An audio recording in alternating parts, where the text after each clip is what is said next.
So ayun, magandang hapon sa inyong lahat.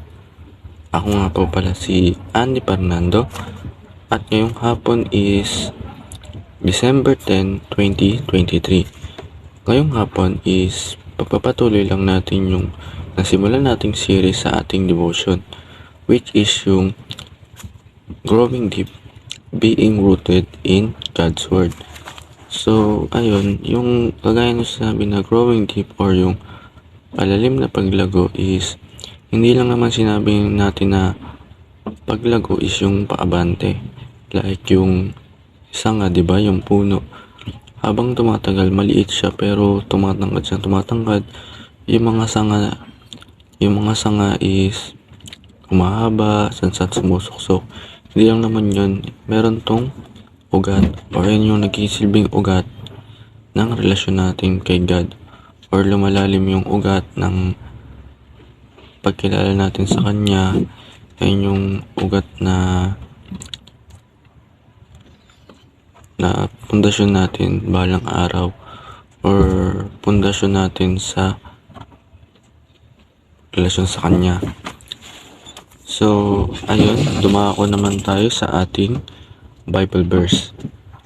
Ang Bible verse natin is Psalm chapter 119 verse 8. Ang sabi dito is, "Open my eyes that I may see wonderful things in your law." Yung chapter na Psalm 119, ito yung parang pinakamahabang verse. Tas ito daw yung yung iba sabi nga longest chapter Bible. Tapos dedicated yung salita ng Diyos dito sa law at saka sa wisdom ni God. Tapos ito yung yung Bible na to is yung panalangin nung sumulat nito. Basahin natin sa Tagalog. "Buksan niyo ang aking kaisipan upang maunawaan ko ang hanghangang katotohanan ng iyong kautusan." Yun, parang pinapanalangin niya na buksan ni God yung kanyang kaisipan para makita yung mga sinasabi ng mga salita niya dun sa Biblia. Which is dapat talaga ay yung mga panalangin natin dito sa araw-araw na araw-araw is gigisingin tayo ni God upang makita yung mga kagandahan ng relasyon or yung kagandahan ng mga ginawa niya sa atin para sa atin naman para to sa ikakaligtas natin sa buhay or sa magandang kinabukasan natin. Hindi lang naman tayo makikinabang din dito is yung mga nakapaligid sa atin. I-share natin sa kanila yung mga natutunan natin or ipanalangin din natin na lahat ng tao is hindi lang tayo yung hindi lang tayo yung makakita. Panalangin natin na lahat ng tao is makita yung Word of God or yung mga sinasabi dun sa salita niya.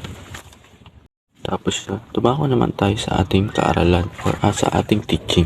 Meron to ulit tatlong bahagi.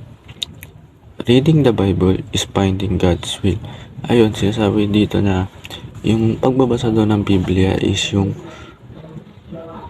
paghanap natin or makikita natin dito yung mga kagustuhan ni God, yung mga kagustuhan ni God para sa atin, or makikita natin dito yung magandang kinabukasan, yung naghihintay pala sa ating pangako ni God sa future, sa pag-uli niyang pagbabalik. Magbasa lang tayo ng Bible kasi marami talaga tayong matutunan dito at mahanap na importante at maganda. Pangalawa is reading the Bible is seeing God revelation. Yun, hindi natin alam sa pagbabasa natin ng Bible. Bigla lang tayong may matutuklasan doon na ang galing pala ni God. Tapos magugulat tayo na akala natin nung una is hindi siya totoo, hindi tayo maliligas. Pero pag binasa natin to, bigla na lang natin na maiisip na ang galing pala ng plano sa atin ni God. Marireveal pala lahat ng mga magandang salita niya. Pangatlo is reading the Bible is getting God wisdom. Yun, yung pagbabasa natin ng Bible, may makakuha tayo ng wisdom dito. Parang sa pag-wisdom na yun, papasalamatan natin siya. Iba yung wisdom na makukuha natin dito. Ito yung parang magpapaganda lalo sa atin and mapapaayos ng buhay natin. Tapos dumako naman tayo sa ating application. Sa tatlong bagay na ito, ang una is read the Bible prayerfully. Ayun, magbasa tayo ng Bible ng masinsin. Hindi yung basta-basa lang na hindi ganun. Kailangan pag binasa natin, idasal din natin sa kanya na bigyan tayo ng guidance para maintindihan or ma-adapt natin yung salita niya. Pangalawa is read the Bible with humility. Ayun, yung di lang naman para nagbasa tayo ng Bible pang sarili natin to. Siyempre, basahin natin yung Biblia para may matutunan at maituro din natin to sa iba. I-share natin yung mga natututunan natin sa iba. Hindi lang natin pwedeng i-stuck natin sarili natin kasi di ba ang pinakamayamang lugar, example ko to, ang pinakamayamang lugar sa mundo is yung sementeryo. Kasi sa sementeryo, madadun yung mga memories or yung mga alaala na hindi na napapakinabangan kasi wala na. Siyempre, yung mga dapat na mga share natin na word of God, kailangan ma-share din natin to iba. Hindi natin to pwede stuck sa sarili natin kasi hindi na to makapakinabangan kailanman kung sakaling dumating tayo sa panahon na mawala na tayo.